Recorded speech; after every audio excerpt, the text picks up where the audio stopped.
So, to make a long story short, me and my family, fiance, then 6-month son, and our dog were moving back from Arizona to our home state of Wyoming. I had gotten off my last day of work around 6 p.m., cashed my last check, and we hit the road around 9 after some finishing packing. We made it all the way to the Flagstaff around 11:30 p.m. and needed gas. We pulled into an empty gas station, and in the corner was a GMC Jimmy, pretty beaten up and looked like though as someone was sleeping in it. Nonetheless, it was across the parking lot, so I wasn't too worried about it, but my gut told me that I should be.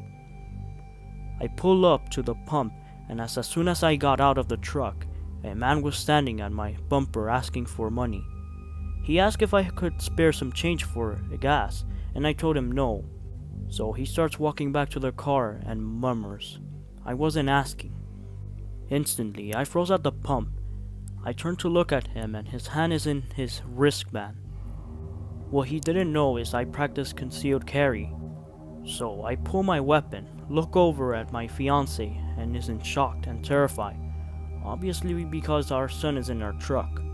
As soon as he seen my weapon, he took off towards his car.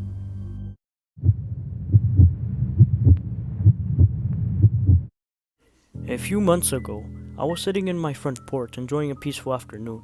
I live out in the country, my closest neighbors being a mile away.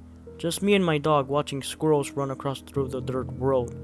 About mid-afternoon, a fellow stops out by the road and asks to enter my yard. I wave him in, seems like a decent enough guy.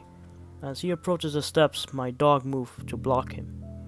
The dog starts growling lowly, and his hair was standing on his back.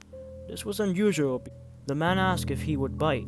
I replied, "He's a meaner than hell." He isn't mean, and as he never bitten anyone. But this guy doesn't need to know that. So he stands in the yard and introduces himself as the son of the neighbor down the road. He has moved back home to be with his mom, who's getting up to age. We make a pleasant small talk back and forth.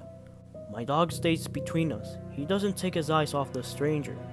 He isn't growling, but the hair on his back is still standing. This puts me on edge as well. I bid the fellow good day and walk into the house. After watching him drive away, I do a search of his name he gave me. It doesn't take that long to find out that he was a registered sex offender. I felt shivers down my spine. Being that I have a wife and a teenager daughter, I felt it necessary to call the man's mother. I told her to inform him not to be around my place anymore. I had always heard that a dog can spot a bad person. I believe it now.